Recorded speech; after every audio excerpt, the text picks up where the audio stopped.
Welcome everybody, and thank you all for coming. My name is Barbara Cooper, and I'm the chair of the Fidalgo Democrats. And so really appreciate you coming out. It's a lovely evening, so that's nice. I'd like to start the meeting with an acknowledgement. We, the Fidalgo Democrats, acknowledge that we gather on indigenous land, the traditional territory of the Coast Salish people, specifically the Samish and Swinomish people, and pay our respects to elders past, present, and future.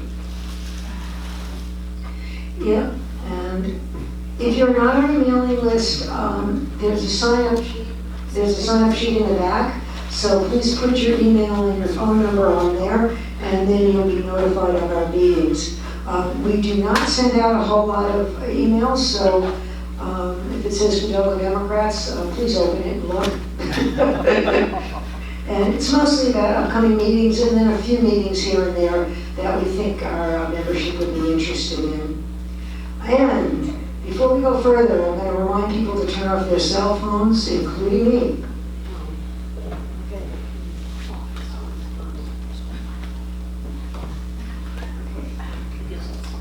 Be aware the library front door is locked, so you can come and go here and here. Bathrooms are around the corner there.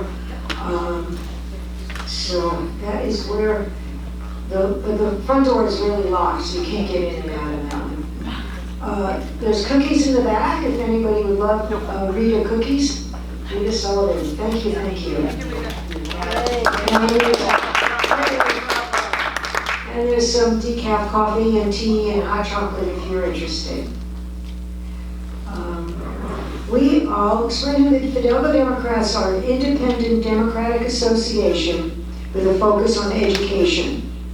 I want to remind everyone that we are not a PAC. We cannot endorse candidates or contribute to their campaigns. We do invite Democratic candidates to talk about issues and legislations. If you want to contribute to candidates, we encourage you to go to their websites. Today we have some material in the back if people would like to grab some envelopes, but if you prefer, just go to their websites and donate. People are running this year, so they need funds. Let's be honest, this stuff isn't free. At some point we're going to pass a hat. Feel free to give us some money. We usually use our donations for the cookies and all this stuff, but basically we'll collect some money and then we give to charities that we, as a group, the steering committee feels would be agreeable to most of our members. We've given to the Southern Poverty Law Center, we've given to the World Central Kitchen, and we also volunteer at the Bread Dinner, which is at the Presbyterian Church. And they do it every Sunday, and we do it every couple of months. Sometimes when we have groups come, we donate the money to them if we feel that that's appropriate. The recording of the meeting is happening by Isabella Butler, and so just be aware that we do have a YouTube channel, and you'll get a notification to look at that. Thank you Isabella for coming, appreciate that. The camera's over there, so if you walk in front of it, you will be recorded. And I'd just like to have a couple of announcements. On Earth Day, a group of people that are involved with Washington Against Nuclear Weapons and No More Bombs is organizing a rally and meeting with Representative Larson on April 15th. And this is a statewide effort to talk about joining the No More Bombs and against nuclear weapons. If you want more information, just let me know. But you can get online to them, the No More Bombs, and they'll give you information. That's going to be on April 15th. So it's coming up pretty soon.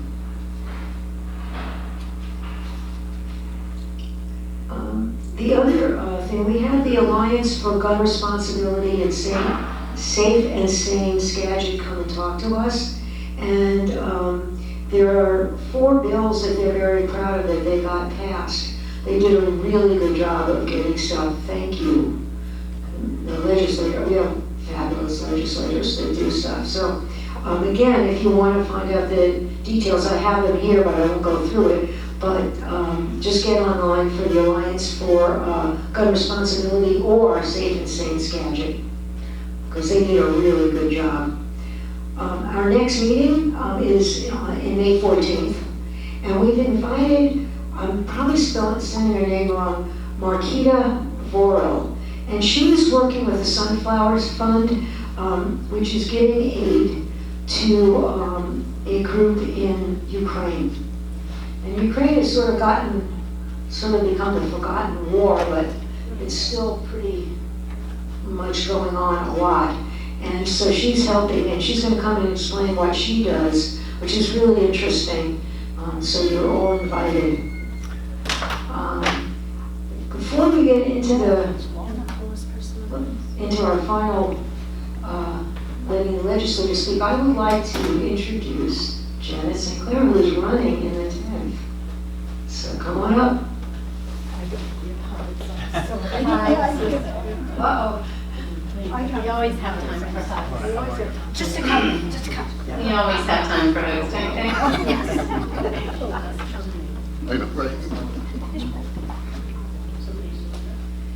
So thank you for inviting me. I met some of your esteemed members at an event at Skagit College for the 10th LD. I'm running for state senate in the 10th legislative district, and I know Fidalgo is kind of split in some ways between the 10th and the 40th.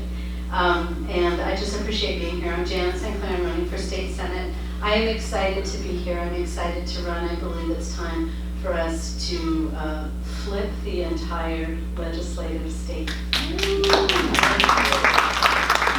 So I have materials in the back. I was told I get 3 minutes. I think I've already overused my 3 minutes. No, not 3 minutes, 3 words you gave me. So there's information about why I'm running. A huge part of why I'm running has to do with women's rights and the importance of electing folks who will respect and honor our rights as women and our reproductive health care rights.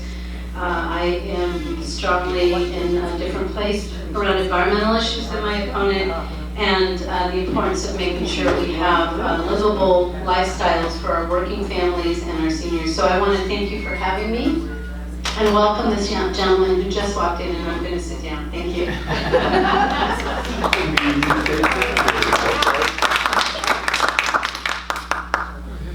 Okay, again, make sure that you can get online and give her support, either helping with the campaign or donating. So there's information in the back. And again, everybody has websites, so that makes life a little bit easier now if you don't do paper stuff. Are there any elected officials here besides our wonderful legislators? Yeah, any PCOs? They want to read it. So thank you all for all you do, which is great. And then I often like to thank Dawn Ambrose, who edits the Skagit Democrats newsletter. And again, if you don't get that, that's fabulous. The guy is amazing. And there's also a Whidbey Island newsletter that comes out usually once a month. And that's Carol and Rich Towler. Doreen Sadler does our Facebook, if you're on Facebook. People haven't been going, but there is still a rally Sunday afternoon from 12 to 1 in Commercial and 12th. I think it'll pick up as time. Women's always there, thank you. It's a social event. Right, it is, it usually is. And it's been kind of, it sort of comes and goes, but as we get closer to the election, people get a lot more motivated. So that is what's going on. And we had some really good coverage in the Anacortes American, so that was really nice. We have, he's not here tonight, but he does a great job of covering what's going on. So if you don't get the Anacortes paper, you might want to think about it. So I am not going to do a whole lot of introductions because they're well known. What? An announcement? Can I make an announcement? Sure. I was waiting. Oh, let me give you the mic. Okay, thanks. I don't think I even need it, but that's okay. I don't know. Well, as everybody knows, and I don't need to make this very obvious, we have a big election coming up in the fall, and it's a big time for all of us, and it's a big time to raise money and get together. So the Skagit Democrats are having their gala June 1st, and we invite everybody to come to that gala. It's $100 for the dinner, and but there's a big meet and greet for all the candidates that are there, and that's from 4 o'clock to the time of dinner, which is at 6:30. So you can get the tickets at the Dem office there, and I apparently have a website, but no one's going to remember this because I look at it and really link.ee-Skagit Dems, but just come by, we're on College Way, or give them a call. But hoping for a really good turnout. It's a big deal. So thank you. Oh, great, thank you. Well, again,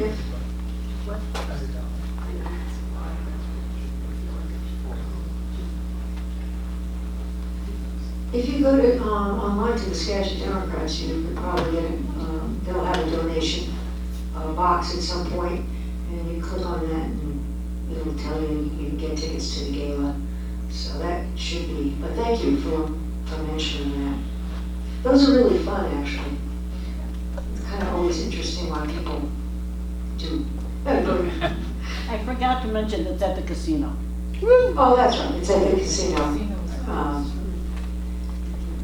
Okay, so I'm going to hand, they have the microphone there, which is a better one, and I'm going to we'll start with Deborah Karoff, and she's in the 40th, and then Dave, I'll just mention names here, although all of you know them. Dave Hall is from the 10th, and Claude Shavers from the 10th.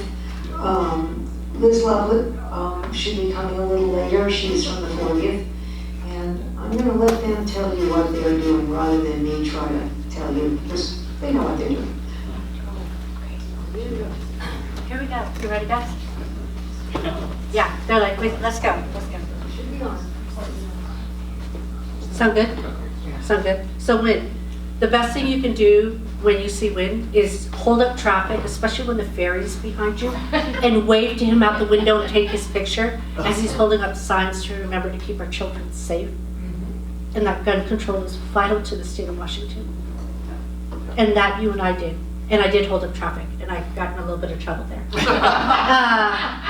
Thank you, thank you for the work that you do. I don't think people realize, and within 30 seconds, he pitched to me, this is what you can do to a legislator when we're holding up traffic on Highway 20 that's coming from San Juan Islands. Is you're able to brief me and tell me, Deborah, I'm going down to testify on Tuesday, I'll see you. It's on this bill, and here's my platform. And wave to me, I take a picture of him, and he's on my Fantastic Friday. That's how we advocate. That's how we do it in Anacortes. I'm Representative Deborah Lekanoff. My Tlingit name is Hikchasi. I'm Native American, Alaska Native. I come out of Southeast Alaska. I've called the beautiful Skagit home for over 22 years. The Swinomish tribe, along with 29 tribes and the beautiful, wonderful teachers of LaConner, helped raise my daughter, Emma, who now goes to Western Washington University. She has a scholarship to Huxley, focusing on environmental and natural resource protection. Apple doesn't fall far from the tree.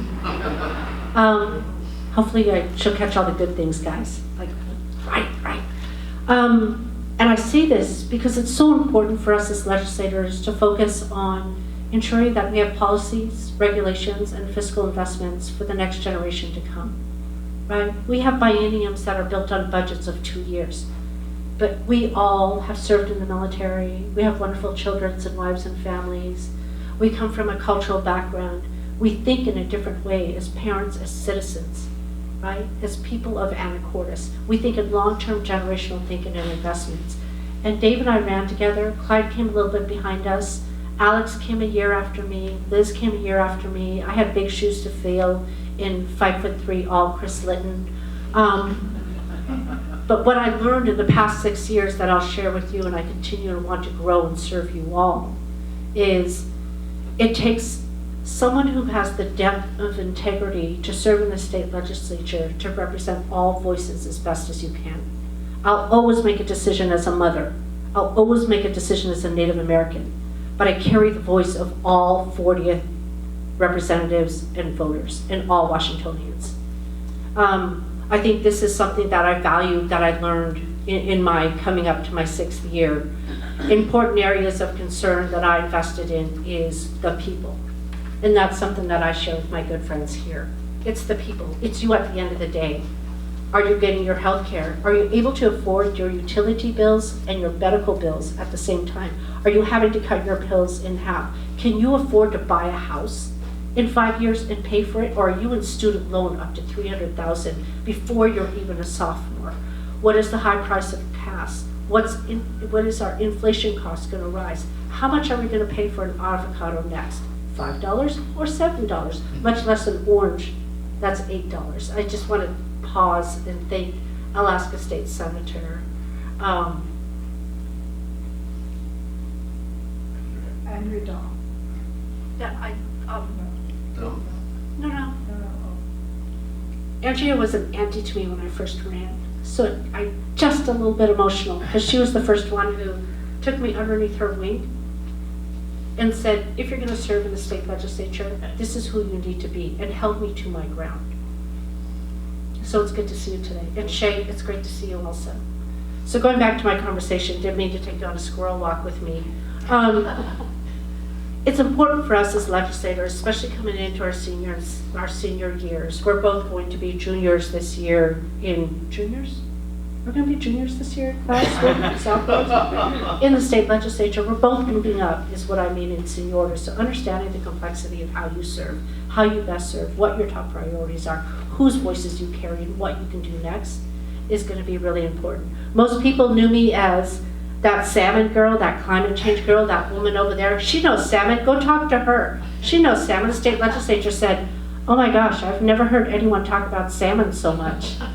Like, yeah, well, kind of is where my name comes from, kind of why I look the way I do. But the nice part is that they've expanded and recognized me as a key representative to many parties and many voices, just as my colleagues have. So I'm happy to serve, happy to talk more about the work I'm doing, happy to make you guys laugh a little bit, and we'll get the cost of avocados down, because I need them too. So with that, I'm going to turn it over to my friend Dave Paul. Thank you so much, Deborah. Yeah. Thank you, Deborah. So, hi folks, I'm Dave Paul. I know many of you. Hi Shay, so good to see you. Deborah and I have been serving for 6 years. We both ran together in 2018. I serve in the 10th district, and I think the 10th and the 40th and also the 42nd work really well together. So 2 swing districts and a pretty liberal district, and you throw in the 39th in the eastern part of the county and a conservative district, we cover it all. And I work at Skagit Valley College when I'm not in the legislature, and that really informs a lot of my legislative work. And I teach American government. I was teaching this morning. College has been very kind to let me go back to teaching now that I'm serving in the winter down in Olympia. And so I work a lot on making sure that we can help rein in the costs of higher education. And I focus a lot on dual credit. You folks are probably sick of hearing me talk about running start in college and high school, but we now have those. Those are now less expensive programs, and this summer we'll have running start for free for current sophomores and juniors will be able to take college classes this summer for free, tuition free, which we haven't been able to do before because it didn't align with the academic K-12 schedule. Looking ahead to the 25 session, I am very much interested in strengthening our workforce training programs in our K-12 schools and helping to better align those with apprenticeship programs and community technical college programs. So while going to a university treated me very well, there are lots of great jobs out there, lots of great careers that don't require a university degree, and I don't think enough of our young people know that. And we're seeing thousands of jobs go unfilled because folks don't know that they're available and that they have really good pay. You talk to some of our apprenticeship programs. We have second-year plumbers at the apprentice program over in Burlington that are making $60,000, $70,000 a year in their second year, no college debt. But I think we could do a better job connecting those programs to high school students. And I asked to serve on the transportation committee because of the importance of ferries for our region. And I live on Whidbey Island, my wife and I live in Oak Harbor. Would be served by 2 ferry routes, and we have a different, the San Juan route here out of Anacortes. And, you know, our ferries have suffered from decades of neglect. The legislature has not been investing the funds to build new boats. We tend to wait till there's a crisis and then we build a bunch of new boats and then wait another decade. And then to make matters worse, like every other industry, we've got an aging workforce. A lot of folks nearing retirement or are retiring, and that crew availability has really hurt our ferry service. So I asked to be on the transportation committee and then asked to be the vice chair so that I could, with Senator Liz Lovett and Alex Trammell, really work to champion ferries and make that front and center. I'm really proud. The governor's budget had cut $49 million in preservation work, and you can get online and see the 7 boats that would have been affected if those dollars had been cut. And I fought to get those back in. Senator Lovett did the same thing in the Senate, and we got those dollars back in. So we're doing that sort of work to be proactive. Last year, we worked together to help get a second shift in the Eagle Harbor facility. I didn't even know they didn't have a second shift. I mean, what do you mean you're not working 2 shifts to get our ferries back up and running? So we got the funding for that. Now we've got the dollars to help make sure that that's going to continue for the rest of this biennium, and we'll come back next year and fight even harder. It's going to be a little while because of some hiccups with the ferry procurement process. We had that contract that fell through with the shipyard in Seattle. We're having to rebid that, but we should have those bids in place over the summer, and we could have 2 different shipyards building boats at the same time, hoping to get those boats on the water in 28. In the meantime, let's preserve our current ferry system, so that the current ferry vessels, so that they can be up and running throughout until then. And I'm sure we'll have some opportunity to talk about bills from the session, but that's the 2 major things that I've been trying to prioritize. Turn it over to my seatmate. Clyde. Thanks, Dave. Thanks, Deborah. Hi, everyone. I'm Clyde Shavers. I'm Representative Dave Pohl's seatmate in 10. So as Representative LaCal mentioned, I'm the freshman here, or I was, I guess. Just finished my first term, my first 2 legislative sessions. So I know I'm going to answer questions in depth about different issue areas, so I'll make it kind of broad. So I'd like to share kind of what I saw as a freshman legislator. So I had no political experience before, and so this is kind of just unfiltered perspective in our political system. So 2 things. First, I believe that our democracy works because bad ideas die quickly and good ideas take time. And in a very serious sense, every policy, every bill, every funding request, anything takes extraordinary amount of time and even more advocacy. And so we are here because of you all. We are here because we represent Cordis, and in our case the 10th and the 40th, and because of your advocacy efforts. You being here really shapes what we do. So many of the ideas that we push forward, they die very quickly that first year or second year or the 5th year. Many of these ideas that we pass, maybe small or big, they've taken decades and decades of people driving to Olympia, meeting with us, meeting with everybody, every senator, every representative, regardless of party affiliation, over the years to get that ball moving forward. And so I just want to say, I truly appreciate all of you being here. I'm here because of your advocacy. And second, democracy works when we all work together. And so us 3 being here, Representative Alex Trammell and Senator Liz Lovett, we are an awesome team. You know, these 2 folks, they're awesome. So these 2 folks, their office is on the 4th floor, and mine on the 3rd floor. And a number of times I have gone up the stairs or the elevator, and a number of times they have come down for us to talk together. And what's amazing is me being in this position, me having flipped the seat because of your advocacy efforts again, allows us to, Dave Pohl and I, to actually work together on funding requests, to make sure that we are not working separately, but to make sure that we gather all the funding requests and we work together to make sure that every area across our district, across our state, has some form of advocacy from us. And so it is amazing to see so many great things that we have funded in the 10th, for example, affordable housing for communities with the development of disabilities, affordable housing in South Whitby and workforce housing in Kupo, childcare in Camino. These are the things we're really passionate about.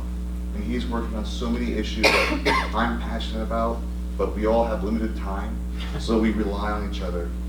So again, I think those are two major things I've seen really allow us to move the ball forward and really make positive change, again, because of all of you.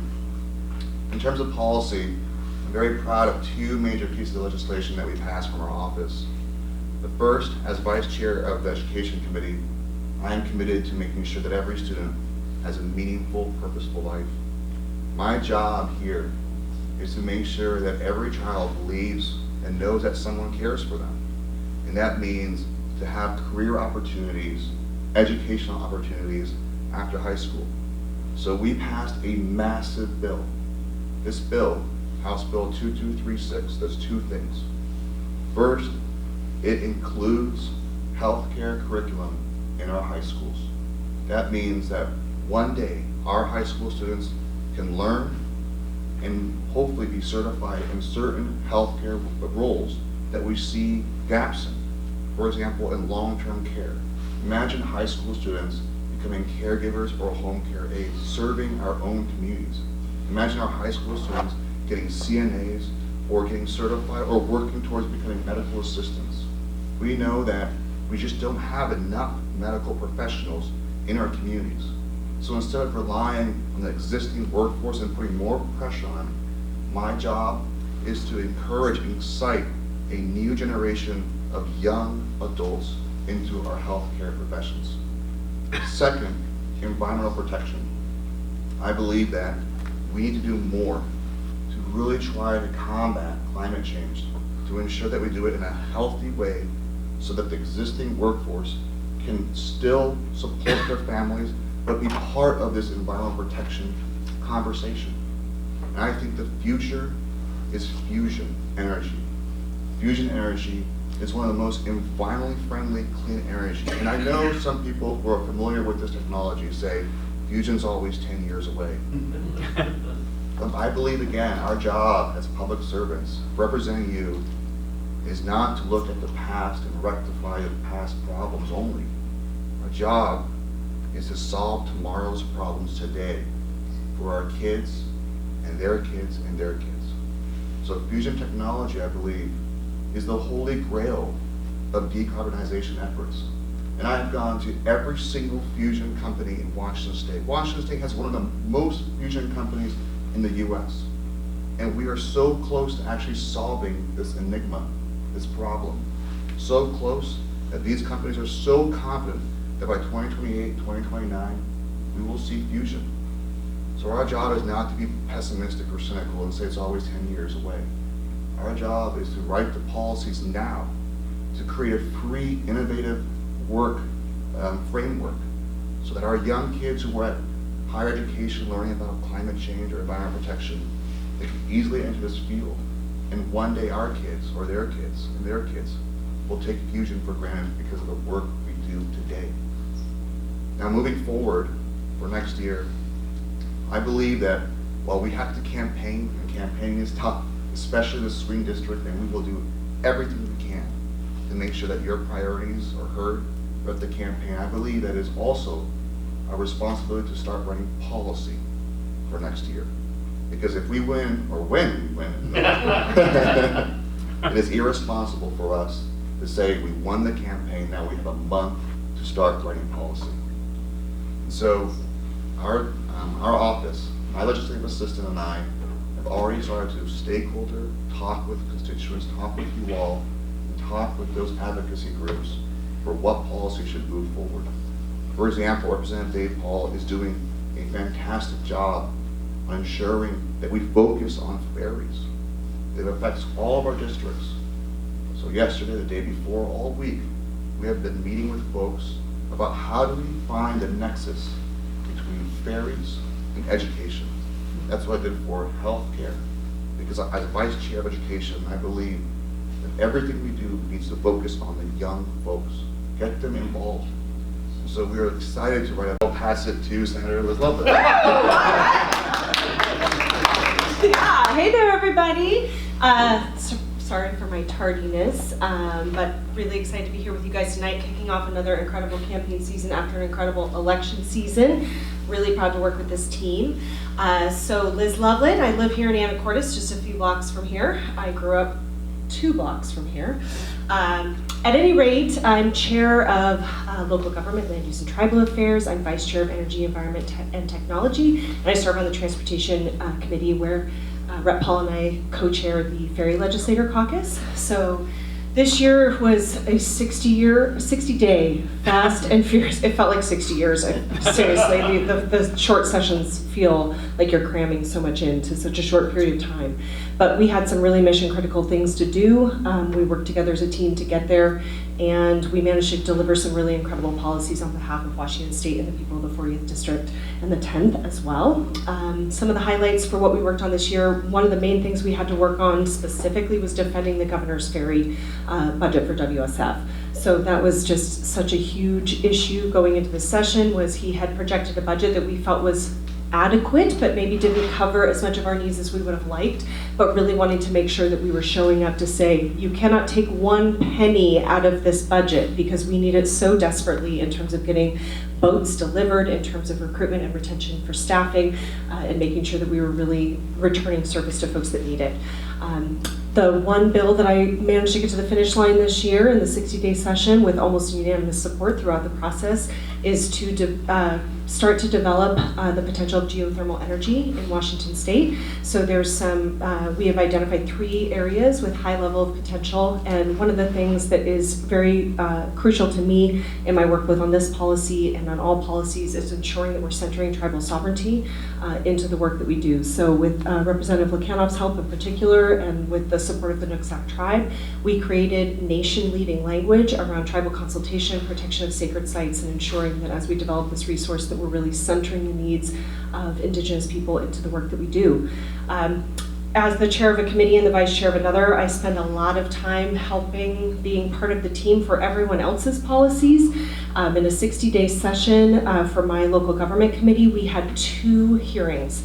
That is 2 2-hour meetings to both hear and take executive action and amend every bill that was coming over from the House in that policy space. It was a lot. That said, we managed to get more than a dozen bills out of our policy committee. I was really proud of that work. We still have so much more to do on housing, on healthcare access, on making sure that we're protecting women's rights and the rights of vulnerable folks in our community and uplifting folks with disabilities. But I'm gonna just leave it at that as a very brief introduction because I know you guys always come with lots of questions. Oh, we got one already, Lona. One thing, okay, Clyde, Representative Clyde Shavers. One of the things that I liked most when you were a candidate and you came out is you had done and worked for the DNC, the Democrat National Committee, and you had done voter engagement and voter protection. And that is something that I think sometimes we take for granted. We know we vote and we go vote, and it matters to us who we put into office to represent. But the whole voter protection and voter engagement at the ballot box is big. And you actually did that, and that was a work job while you were in school or whatever, and before you even came to Washington, and that's what brought you to Washington State. Yeah, I appreciate it. Yeah, so for everyone's, thank you for mentioning that. So I served as a voter protection director for the Washington State Democratic Party in the 2020 election. So I was, for school, I was at Yale Law School studying election law, election security matters as well. Before that, I was actually working on some stuff for the Brennan Center for Justice, some of you might know, in New York. So for me, I spent a majority of my young adult life in the Navy, a lot of it overseas. And so I was inspired to really focus on studying how do we protect our votes, how do we protect to make sure that every person's voice is heard as we saw the country and communities and states being torn apart, the divisiveness and polarization that we saw in 2020. So I was very proud of that work. And my work is not done. So the foreign language. Yes, exactly, yeah. Thank you. I appreciate that. There's so many bills we work on it. We would all be here for 8 hours. So I'm very proud of a bill that continues to be worked on this year. This year, our office introduced a bill that will lower the threshold for those who speak a different language, for counties to be required to provide translation of those voting materials. So that means ballots, that means voter pamphlets, anything election related. So the Federal Voting Rights Act requires a 5% threshold, so 5% of that jurisdiction in this case, if those folks speak a different language, and there's other caveats as well, then that county is required to provide that translation services. I believe that it's not adequate. We need to consider to lower that threshold. So this bill would lower the threshold to 2.5%. And so using the data available, the census data, we spent hours, days, weeks kind of researching, more counties would be required to translate those materials. I think our job is to ensure that more people are encouraged, excited to vote, more people learn, can actually be comfortable with the way we actually provide voting material. As we all know, a young person, once they start voting, they will most likely vote for the rest of their lives. Again, my job is to focus on these young people to make sure that they're part of this process. Unfortunately, fortunately, I'll start with the fortunate part. So I was very concerned that this bill may have been divisive or partisan. But the amazing thing is, in committee, the Republicans and Democrats all believed in this bill, and it was an oral vote. They all said aye, which was amazing. I remember sitting in the back of that hearing room. And unfortunately, it didn't make it across the finish line.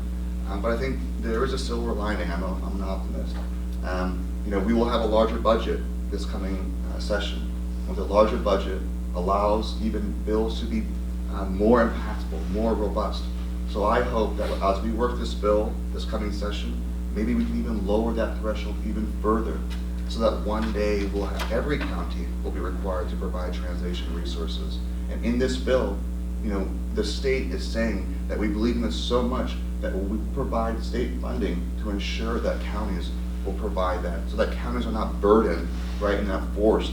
So I think this bill is a symbol to all those folks who believe that I can't vote because I'm not comfortable with voting.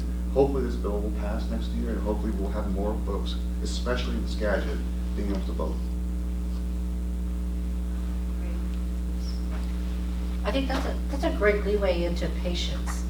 And I remember you opened up and you said, bad bills die, good bills take time. So this bill actually started in conversation with the late, my predecessor, Representative Chris Litton, when I was first running in 2018. And she was working on this, and she passed it off as my responsibility. We started working in the Skagit on it, right, with the Skagit, down at the Skagit Auditor, and with the Secretary of State at the time. We've gone through two Secretary of States since for Clyde to get this far. So it's gone from Chris to me, all coming and evolving out of the Skagit and what you all would like to see. And Clyde's taken it even further. Next year we hope to see it there. And it's been 3 legislators, one governor, Marco Morales, yes. But I mean, thank you for giving the history of it evolving. And I think that we need to not give up, because we are not going to get it out of our county.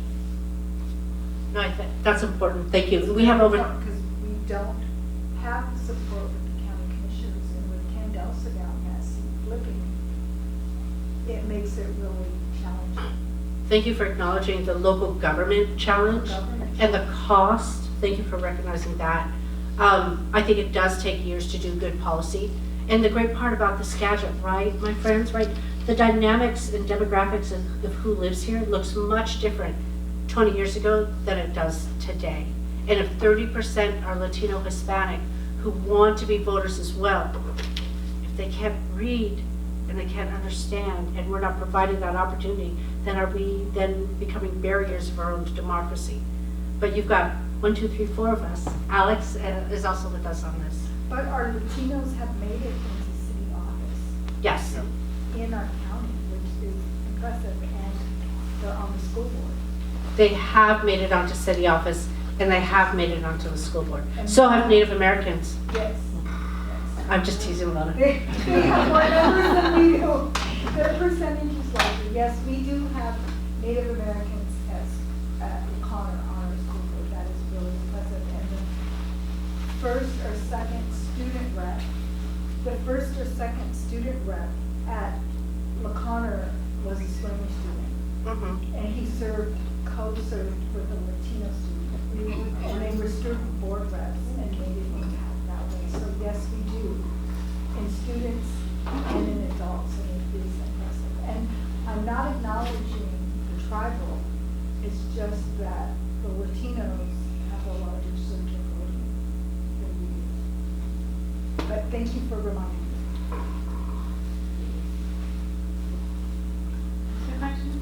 Great, here we go. So while we're talking about language equity, language access, I just want to thank you, Clyde, when I called you about the dual language bill. And that was a priority for me personally because of my family, and my sister-in-law was working so hard on that. So I just want to say thank you, and if you want to say anything about it, but it was important to me and my family that you passed that bill, and I want to thank you for stepping up. I appreciate Commissioner Sinclair, yeah. So like Senator Loftus said, it's a lot of work. Being chair or vice chair of committee is a lot of work, but it's good work. And so as vice chair of education, that's one of my favorite committees to be on because we get testimony from young folks, from middle schoolers, elementary school folks, and high schoolers. And all these bills that we really listen to and make sure we prioritize, these are bills that are not coming just from parents or from teachers or administrators, but actually from students as well. I want to also highlight a bill that Representative Deborah Lacanoff really spearheaded, and it was such a meaningful testimony. It named the current curriculum for a late senator, Senator McCoy. He was a senator as well as a representative. I'm sure Representative Deborah Lacanoff can talk more about it, but you know, it was such a meaningful experience to know that we are not only working on improving educational resources and tools and opportunities for students, but we are recognizing the past as well. We are recognizing those folks who continue to have their influence permeate across the educational field. And so that was a very meaningful bill. I just want to appreciate Representative Deborah Lacanoff bringing that up as well.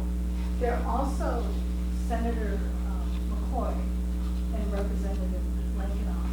There is also the bill that went through, or the change that went through the state, allowing tribal people who are teaching treaty sovereignty or teaching your language that your people spoke first, for like many of us here who are Lashutsi. And Talela has done a very good job of running the Lashutsi program that some of our Lashutsi speakers have gone down and then come back. And now, because of the work of Senator McCoy and Lankinoff, our tribal people can go into the school district now and be paid as teachers and not have to make a wage based on your education. Like if you only have high school, or you go to college, or you have a master's, and that's your rate of pay in a school district. Now, our Native people can go in and make comparable wages based on their knowledge of treating for the curriculum or treating for the language. And before that was not there. And that is very key for our people from the tribes within Washington to bring our culture and have it into the school district where our children attend. It's very big. And so now we see Lashutsi not only in McConnor and the high school, preschool, in the school, and we have young people graduating from high school now who speak our language and are learning the tongue. And then we have 2 teachers at Swinomish who are revitalizing the language. And that's because of what the state has done for us too, that it enables them to go into school and be treated just like a degree certified teacher, and that is very good. I mean, we can't thank you enough. One of my nieces is a very good speaker, and we see young people coming out of Lakar School who just have a gift for the language and they learn in high school. Managing for growth is always it's a task for you, and I know it's on your mind. But here in Skagit County, 2 years ago, we had this great plan to build a new airport similar to SeaTac, right where the snow geese were a month ago. It shows, well, to me that was a ludicrous idea. But we also have a business in Bellingham who wants to use the cheap farmland to develop whole communities, but without a hospital, police station, and fire station. And so clearly we have here in Skagit County things to protect. And this past year, the legislation has surprised us with this law doubling the density, definitely inside the cities. And so in my opinion, that reduced the effect and how effective the Growth Management Act was. And I kind of hope that you can swing that pendulum back a bit to having a strong Growth Management Act that protects also Skagit County, the rural area as it is. Does that make any sense what I said just now? Well, as chair of the Land Use Committee, we have been working a lot on Growth Management Act issues and in particular focusing on the comprehensive plan update that our cities are going through in this coming cycle. As a city council member, I had the honor and privilege of participating in Anacortes' comp plan update, and at that time, was able to draft an affordable housing strategic plan, which I think for those of us that have been living in Anacortes for a long time, we're starting to see the impacts of that. We're starting to see multifamily, we're starting to see cottage housing and row housing and townhouses and all those other kind of middle housing options. You know, the reality is we have so many people coming to Washington State, and it's our lowest wage earners that are getting displaced from our communities, which leads to gentrification. And at the end of the day, that is something we have to avoid. We want the people that work in our service sector to be able to live in the communities that they support. And I think it's incredibly important for both the diversity of our communities, but also to make sure that we're not basically aging out into a white community that's really affluent. Like, we have to make sure that we're building density. So the policies that Women's talking about have to do with creating middle housing and ADUs in our neighborhoods, and those are now being implemented as part of this comprehensive plan update. We also incorporated issues around climate change, which really deals with those issues of not sprawling into ag land, not sprawling into resource lands. And really, we have a choice. We can either choose to go dense in our urban core, or we can sprawl out into those areas that are really critical, I think, to our identity as Washingtonians, whether it's open spaces, whether it's the ag lands that support the food system that we need. So while there are going to be continued work that we're going to need to do on honing those, like for example, up in Whatcom County, they have an issue where their unified growth area, their UGA, which for us is basically the Padilla Heights area around the refinery, but for Whatcom County, a lot of that is in the floodplain. So the last thing we want to do is be setting future-looking land use policies that ultimately are creating low-income housing in the middle of the floodplain, where we're going to just continue to perpetuate the environmental injustices that we have put on our communities for decades past. So I'm proud that a few years ago we closed the vesting loophole that, in my opinion, will help us deal with the fully contained communities like we had in Avalon that was being suggested, but more work on the ground to make sure that we are really accounting for the density that's going to be required in our communities to not have to sprawl out into those open spaces that are going to impact our water systems, our wildlife, and more.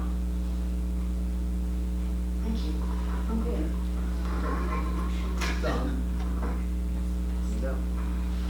Yeah, you spoke about climate change, and right now what's going on in Anacortes is the Parks Department and the Forest Advisory Board, which I'm sure you're familiar with, Senator Lovett.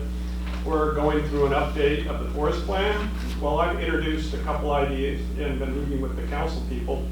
Well, climate change is not coming, it's here. Skagit County's been in a drought for a number of years. And one of the things that isn't being addressed is a Fidalgo-wide fire. We're going to have a fire. there's 3,000 acres in the ACFL. Most of it's roadless. You can't get to it with a fire truck. You look at South Fidalgo Island, it's all wooded. You go down to the parks, you come all the way across, even into downtown, it's all wooded. And the answer is call the DNR. I met with the Mount Erie Fire Department fire chief, and they're pretty robust out there. They actually have an engine that's for wildland fires. They have some people that are actually trained. They have kits, but it isn't enough. There's a plane in Abbotsford. Well, the plane's in Abbotsford. There's a helicopter in Mount Vernon, but that might be used up in concrete. So there is no real plan looking at a Fidalgo-wide fire. And you can even move farther, a county-wide fire. You go above Blanchard there, and the area, it's packed with houses. Everyone has a fire pit. The roads are 1.5, vehicles wide. You go up farther in the valley, you only have one way out, and you have people up there camping, you have logging, you have all the issues, and there is no plan. There is not even a plan in Anacortes for an evacuation. We can have a tidal wave. There's signs for that. There's no signs for a fire evacuation. And the climate change doesn't just roll down as fire, which it's coming. I mean, you walk around the Anacortes Forest Lands and all the properties that are up against it are fire pits. There's no way out. The last fire we had was a wisp of going over the top and going down D and into 17th and all that. So we can have a catastrophe. We do have a catastrophe waiting. I mean, Texas just had 1.2 million acres. Hawaii, who thought they were fire Hawaii. So we're facing something that nobody wants to really talk about because there's no real good answer other than maybe some education, but there has to be some serious conversations, not just at the local level, but at the state level. How are we going to deal with I'll use an example, a Fidalgo-wide fire? If we have those fires, property taxes are going to go down, property taxes go down, revenues go down, cities can't afford to have enough money to have more fire department. It just spirals down into a problem. Not only on that, I have a cabin up on the Skagit River between Rockport and Marblemount. So 50 years, it isn't the same weather, and the river isn't running at the same levels. I've done a number of spawner surveys for Skagit Fisheries Enhancement Group. Well, the slough I did the last couple of years, not this last year, it wasn't the brand new slough, Presentine Slough. Skagit County did an excellent job making that a park, and the people came together, and I don't know where I got all the funding, but they made a slough and for salmon spawning. And I was up there, it was a couple years in October. It was beautiful. It was landscaped. The bridges were nice. It was going to be picture perfect. About 2 weeks later, we had a high water event. It wiped out the bottom part of that slough, washed out all the landscaping. About 3 weeks later, we had that high, the flood. It overtopped it. It wiped out everything. The whole thing has been changed up, and some of the bridges are not, safe, but they're safe. So the notion that we can keep going forward looking at 1970 weather and make decisions on that is a fallacy. And furthermore, the river's down. Those two events, the river was up, wiped things out. The rest of the time, the river wasn't high enough. And we're talking about October, November, and December for water to enter that slough. So if we're looking at trying to help the salmon or save the salmon, we've got a problem. And it was a couple of years ago that the Nooksack die-off happened. So the South Fork of the Nooksack is not a glacier-fed river. So we're going to lose salmon spawning area, and it's not fixable. So anyway, climate change is more than just talking about it. What can we do about it? Thank you. I've got lots more down the line. It sounds like it. So I'll tee us off and then ask my colleagues if they have other things that they want to add. So one of the pieces of planning for climate change in our Growth Management Act planning counties was to do a fire resiliency plan. So those are going to start coming forward as a product of this comp plan update. This last year, we also passed 2 pieces of legislation that I think will help with that. One is to help cities prepare for wildland urban interface.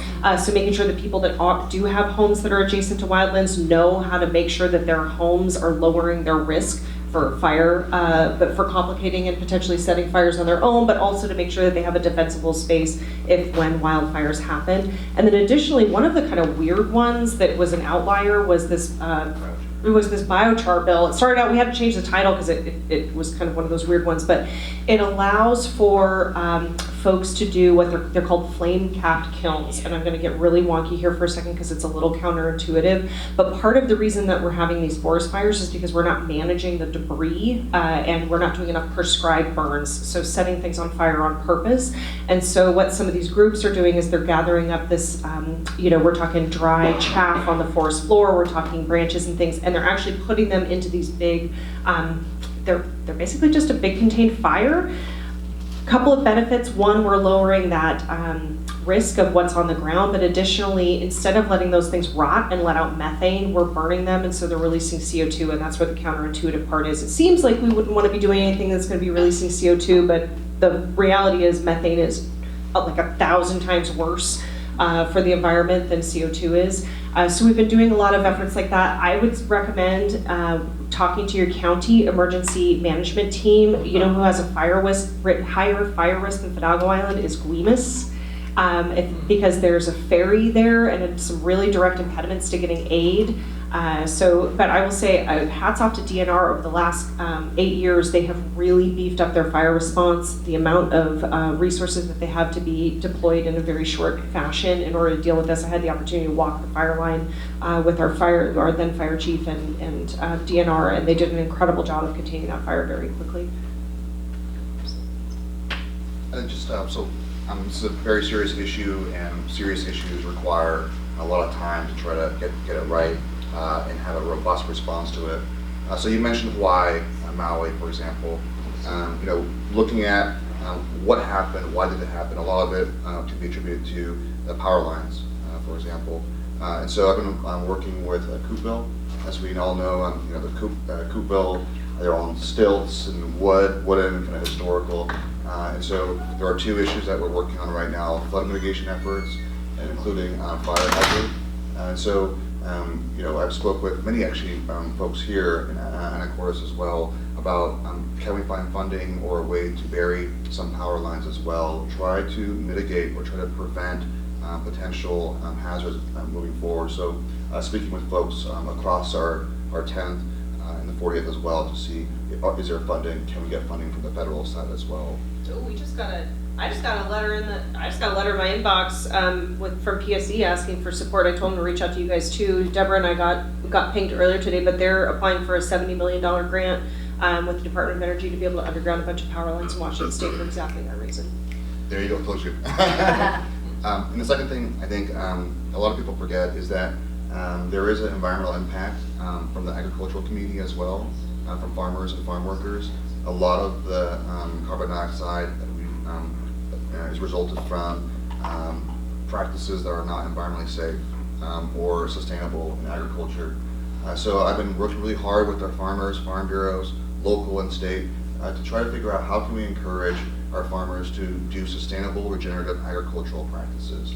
How can we ensure that not only are they trying to capture carbon dioxide, for example, in the soil, but increase biodiversity, and also thirdly, ensure that their kids and their kids and their kids can also use that land and continue farming because we know we need more food. So this year we worked on a bill that provides a tax credit for farmers who are in conservation programs, whether it's state or USDA, federal, farmers that are using regenerative agricultural practices. And we kind of specify what are those practices. And so it's a very robust bill.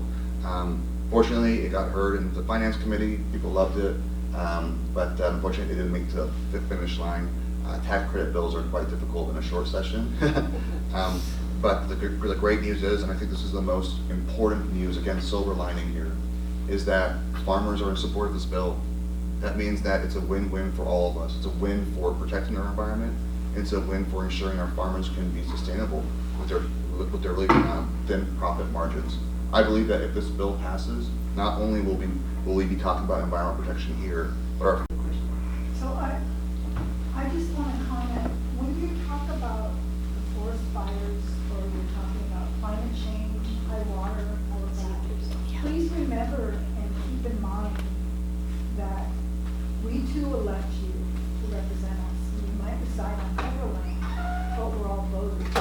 And every tribal community is impacted by forest fires and high water marks. And Swinomish particularly 2 years ago, was 2 homeowners were greatly impacted and severely impacted by the high tide, the King high tide.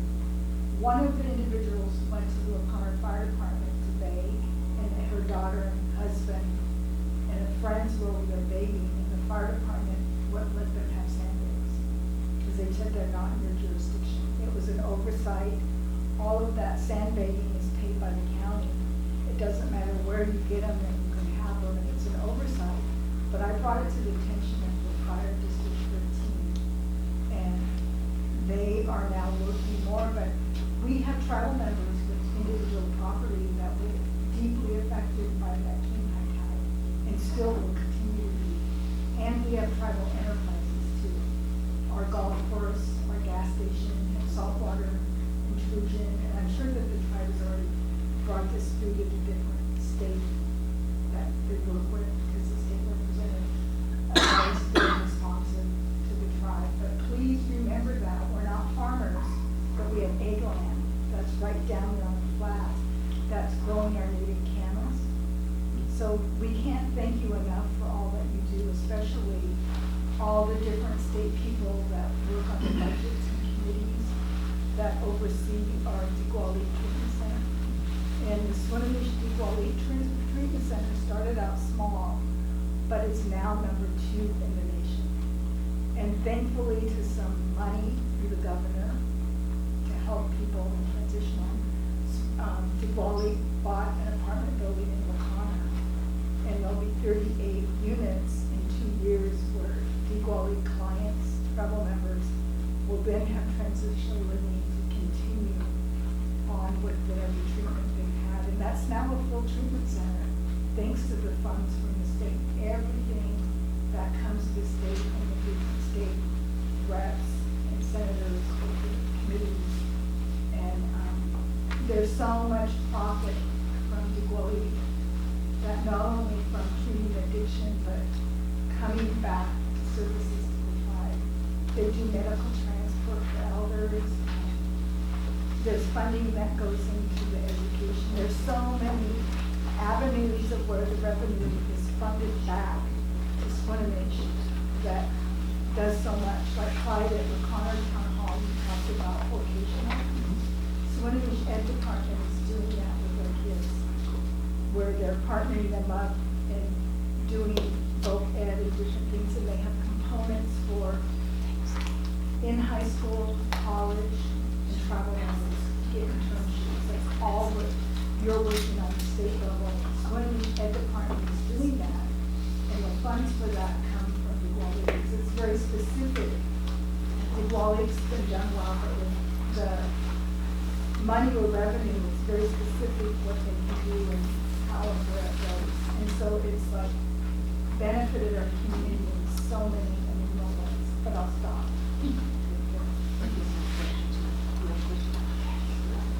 First of all, thank you all very much for the job you do. I think we all appreciate it. I hope more people out there really continue to fund you and that we're successful.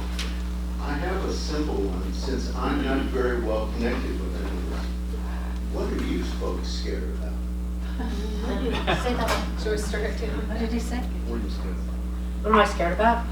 I think the biggest fear I have since I started serving the state legislature, because there's only been 3 Native Americans, is that people will pigeonhole me to be only the Indian girl who's going to only know this because she doesn't know anything about infrastructure, jurisdiction, taxation, healthcare, education, local city council. So it's been an opportunity for me to take 30 years of tribal government knowledge of working with federal, state, and local, to be able to take that experience and say, wait a minute, I can't see that as something to be fearful, right? I can actually use it for an educational moment to sit down with Senator St. Clair and share with her, how do we best develop all governing bodies to work together?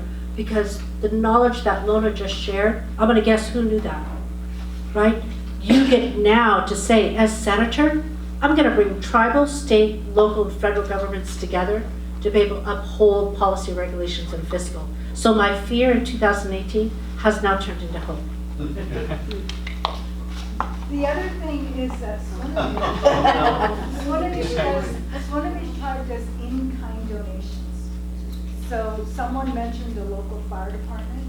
Swinomish gives a fair amount to the Fire District 13, because Fire District 13 does so much in our community, not just for us, but the charitable giving goes to all of the people in the Fire District 13, and to the school, and to other civic organizations. And there's a time of year you can apply for that charitable giving, and the Senate will look over that and decide who gets that money. And that's outside the tribal community.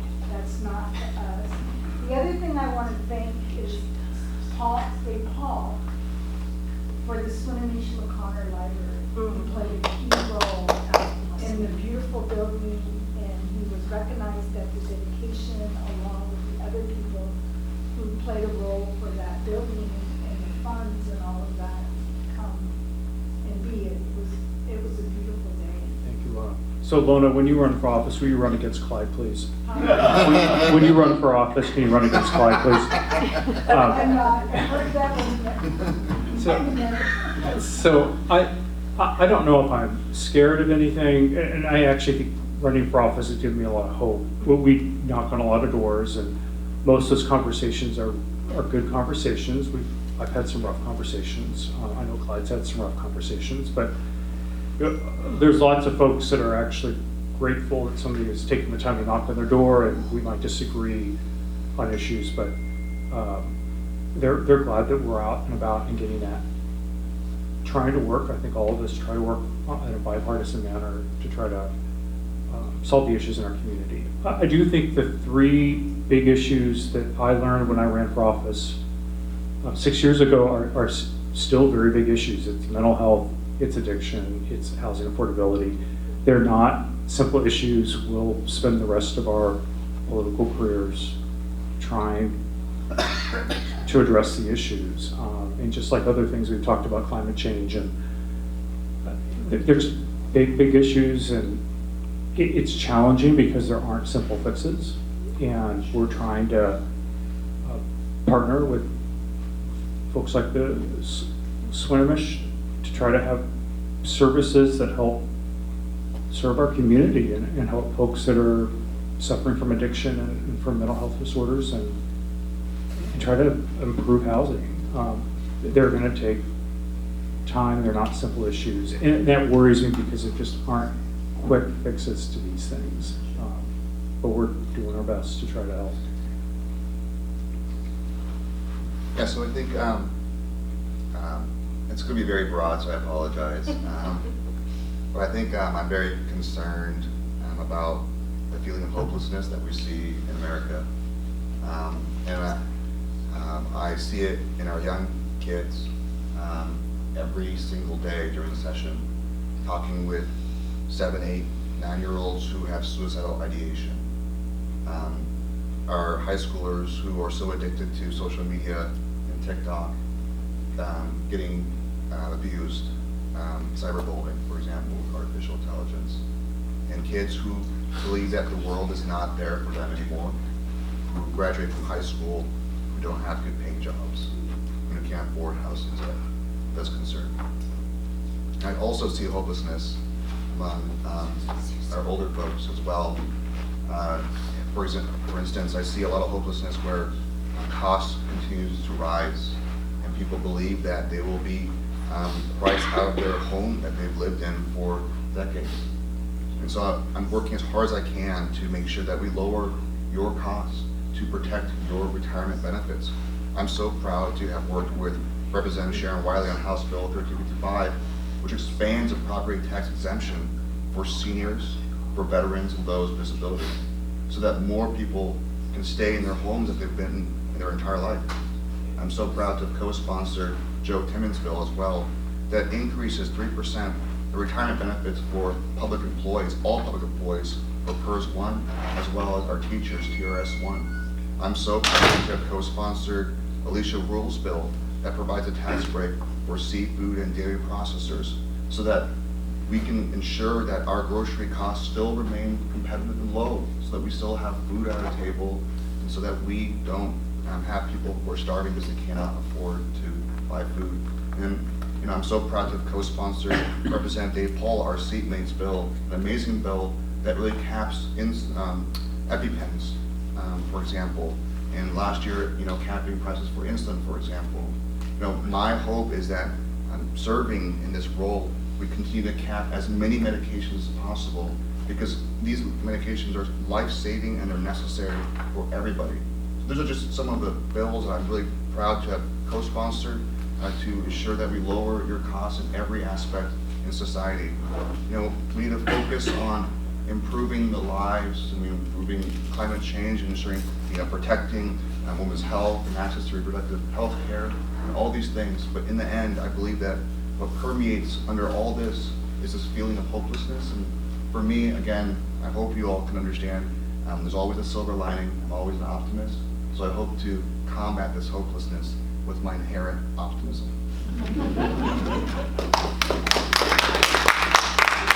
Any Onion fans in the audience? Anybody know The Onion? Okay, so there's a headline that really got me recently that was man hurtling through space on a dying planet can't stop thinking about Black Mermaid, which is a reference to the fact that Disney redid The Little Mermaid and they had a Black lead actress, and just the idea that we're fixating on the stupidest things, like not being able to diversify the images that we have in our media when we have very real issues that are pressing our communities in the meantime. I will say, to help combat some of these fears, I don't spend a lot of time on social media except for some funny things, but I will say what keeps me awake at night is I have 2 teenage daughters who want to be able to live in this community. After they go to school and figure out what they want to do, they want to come back here. I have so many people my age. I grew up here. My family's been here for a long time. They cannot move back to this town to take care of their parents and help them age in place. I think that ability for us to continue to expand our workforce, to be able to have a clean energy transition, to make sure that people can live and work in the communities, and that we have diversity of both socioeconomics and class. These are all things that are, I think, inherent challenges that the legislature is very well positioned to help work on in terms of making things more affordable, helping make our tax code less regressive, helping ensure that we're making investments in the infrastructure that's going to help us make meaningful changes on climate change. These are the things that make me hopeful, but that's definitely what keeps me awake at night. Thank you.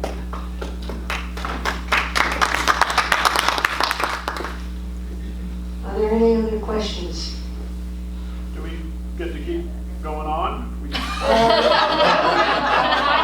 Not you. No, I was gonna hope there's some other questions and some other That's things. Someone who hasn't I Is there anybody? actually want to follow up and force your conversation, then go back to Rita. Oh, yeah, you're president.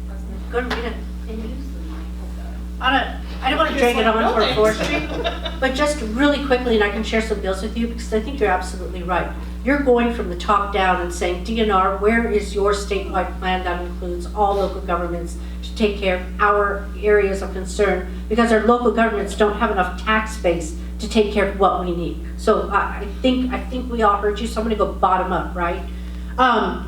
Yeah, I do think, Liz, it'd be kind of fun to do a bill to take a look at a statewide fire plan as well as a statewide water plan, because I know you and I. How about a state bank? And we need a state bank.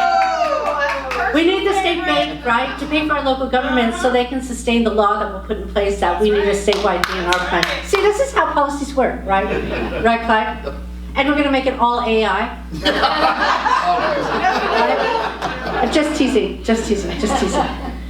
So I'll follow up a little bit on what Liz had said. DNR has funding for local government landowners to support equipment needs, priorities, and if you're a private landowner and you're using your equipment, you want to make sure if you get hurt, you're insured, right? Because they're trying to fulfill the back short employee that we have in firefighters, right? You look through I think the terminology we're looking for, right, Liz, is Community Wildfire Protection Plan, is what every one of our counties should have. Hasn't been updated since 2019. Needless to say, it needs to be updated, but the law was put in place that every 10 years, it must be updated. But it must be updated in partnership with DNR. I'm agreeing with all of you saying these are points that you need. You talked about aviation and helicopters and et cetera, right? I don't think many of you know our friend Hillary France actually restored and used and took old Army helicopters, built a warehouse, and built her own planes because she was going to wait for anyone to come save her. That's Hillary, right? That's Hillary. But she also made sure that she put in place in bipartisanship with Tom Dent, who's the ranking member in the Ag and Natural Resource Committee. Aviation's, if you need aviation support on Fidalgo Island, then those costs are covered by DNR. So that was also passed today. So I'm acknowledging your good points. Thank you for the utilities. One of the biggest issues we have are utility fires across the state.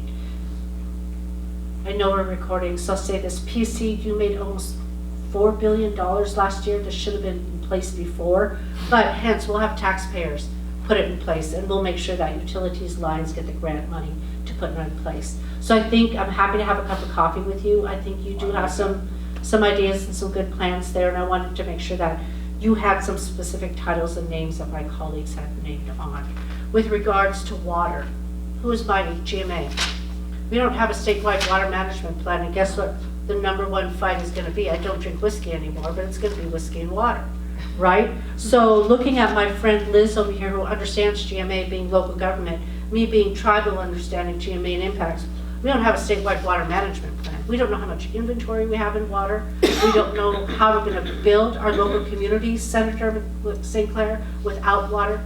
Hers decisions are hers decisions, but reality says, as moms, you need to understand where you are with water in order to build your GMA. If you look at Grant County, your campaign manager, look at Grant County and understand what water issues are going to be on this island. Because in Grant County, over on the east side, they put a server in, blew up Moses Lake and Quincy, completely grew that area without infrastructure, without water management, not understanding that the server and the utility was going to take more water than they can control. Water in Grant County is different than the Skagit County. Point is, Washington State does not have an inventory on water. Local governments don't have enough money that they need to do inventory on water, but we're going to grow out to rural areas without the $20 million that we needed on the Nookachams in the Skagit, right? Local government knows this. So, long story. Be smart, Washington State. Do your inventory on water. We have a great senator here who pulled USGS to look at water inventory in San Juan Islands. They don't know where they're going to get water in 20 years either. Luckily, we have, ours is different here in the Skagit, but we still need it. Point is, if we're going to do GMA reform, then we as the state of Washington should have a water plan based on science, policy, and regulations, what's needed in those areas for growth, for salmon, for the treaty rights, for climate change, and for industry as well. We don't have that. Wild Wild West days are over. Science is back. I think we need to go back to that GMA. So that's a little bit of water work that I'm planning to do this year. Governor would take my my good proposal there to start addressing climate change in water as we were dealing with carbon emissions, which is good. We can deal with that, yes. But I think we need to deal with whose water we're going to be drinking and where we're going to get water in the next 20, 30, 50 years. And I think that's why I like having my colleagues here. Incredibly smart in technology, gets it, and someone who knows water and knows city council inside and out. So a couple follow-ups to questions I didn't get to answer that I'm pretty passionate about. Okay, are there any other questions? Okay. Uh-oh. Oh, Lynn's got one, come on. What keeps me awake at night is Hanford. Well, he's talking about the Hanford. We're not winning. Uh-oh. Well, I think I'm going to end the meeting. It looks like people are ready to move along here. So, but thank you all for coming. Great questions. I think if you have specifics that you want to talk to the legislators about, you can email them and they'll be very responsive. You guys have been wonderful. Can we talk a little campaign while we're here? Yeah, you can talk a little campaign. I mean, I feel like we should talk a little campaign since we're here. Initiatives. Yeah, we've got some initiatives on the ballot that are a disaster for our budgets that we are all going to have to come together to make sure that we defeat. The Climate Commitment Act is integral to our transportation budget. Without it, we do not have ferries. We are going to have some really derelict transportation infrastructure. Without the capital gains tax, which, by the way, if you happen to be one of the 3,000 people in Washington State that pays it, huzzah, you've made it to the top. Let's make sure that we're continuing to fully fund education. The Long-Term Care Act, it's important for us to know that if we have a calamity in our family, we're going to have the resources necessary to be able to deal with that. So those initiatives are on the ballot. The ballot is going to be thick from the bottom to the top, and we are going to need all hands on deck, both in terms of making sure that our campaigns are financed, that we have people at the doors. We have a very tough race in the 10th coming up to get a Senator St. Clair that I cannot wait to welcome her to my chamber.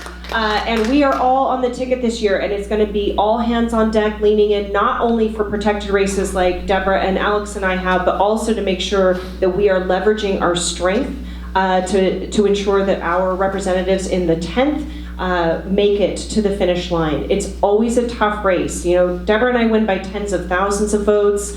Clyde is going to win by 100 at the end of the day. You cannot take any piece of this election for granted. We need ballot chasers. We need people to make sure that those ballots are being counted and in. So just want to make sure, because I know this group is dedicated. I have seen all of you, many of you at the doors through the years, organizing ground campaigns, making sure that we're getting the word out. We have an incredible team that continues to work and continues to deliver for this community, and we need to lean in hard to get the 10th district folks back. So just want to make sure to end on that point. I think that's really good. And I think one of the things you all might love to know too, just based on that fact, we are all on the same email chain to help support a coordinated campaign between the 42nd with Joe Timmons and Alicia, between the 40th, 42nd, the 40th, us, and the 10th. So we've reached out to all of our, Barbara, you've gotten an email, Skagit's gotten an email, Waukem's gotten an email, and the 10th. How do we better coordinate your campaigns? How do we coordinate volunteers? How do we best raise the large amounts of funding that we need? How do we get them endorsed? And how do we streamline our conversations much better? When Dave and I ran, it was not as coordinated. And we have important people, Senator St. Clair, to get elected. She loves the sound of that, I can tell. She loves the sound of that. And Representative Shavers and Dave Paul. So really helping you. And I gotta tell you, like, I knocked Anacortes on my own. I would go to work at 5, and I get up at 5 and I come and knock Anacortes by myself. I know I wasn't supposed to be out there, like 7 o'clock, you're campaign managers, you're a woman alone, it doesn't matter where you are, don't go knocking doors on your own. Firefighters in Anacortes knew me from the Bellingham work that we did with firefighters. They said, Deborah, just tell us where you're knocking, just text us where you're going and when you get home, and we got you. That's what this community's about. Thank you.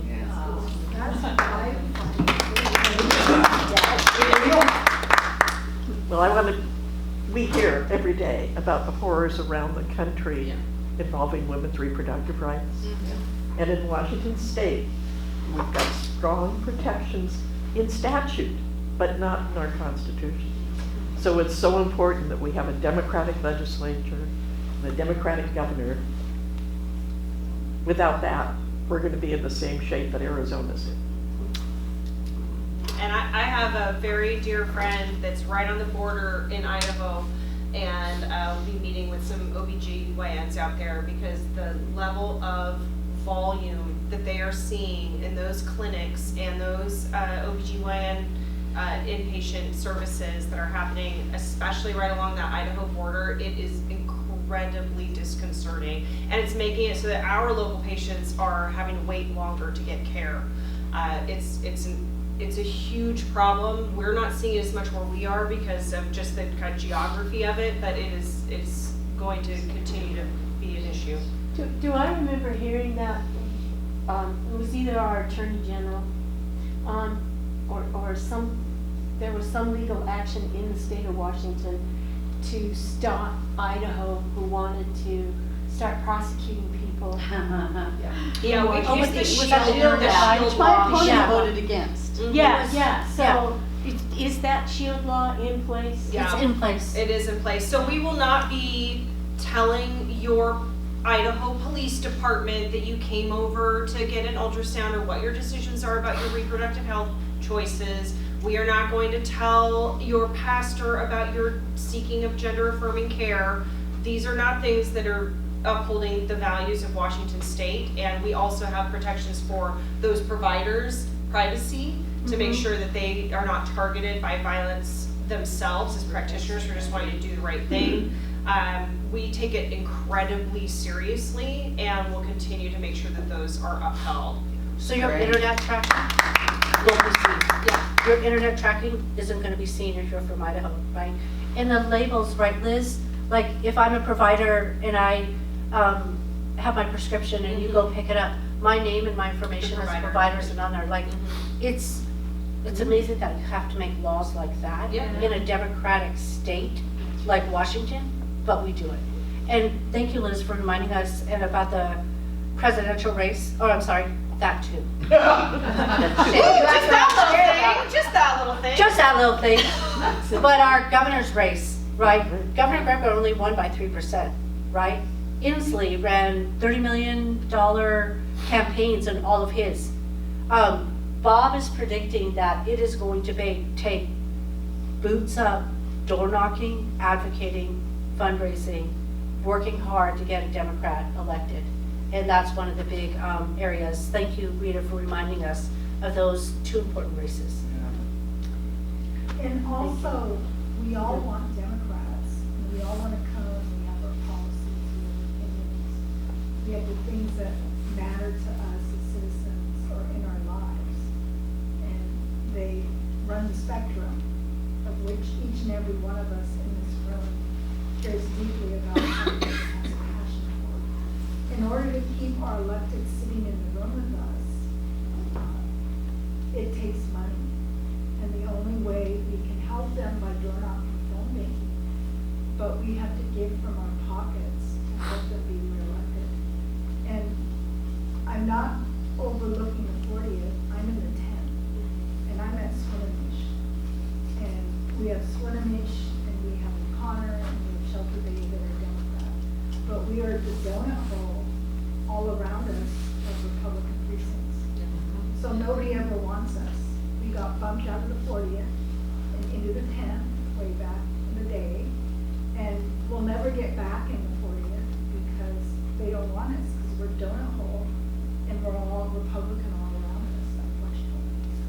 But for Clyde and Dave and now Janet to win, Dave had a somewhat decent margin, but it wasn't until all the votes after that came in the 10th. It's real nip and tuck. And Clyde got in and he worked really hard. And Liz said maybe 100 votes.